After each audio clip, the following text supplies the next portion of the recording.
ulam natin. Isa tayo ng sibuyas. Siyempre, ang ating favorite. 555. Yan. Sikisa na lang natin. At itong ulam natin ngayong gabi. Tapos lagyan natin ng sili. Yan. Diba? Simpleng ulam lang, guys.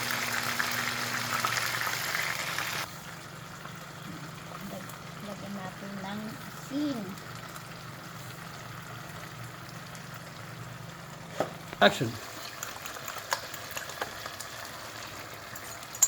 Tapos pantay sa itlog.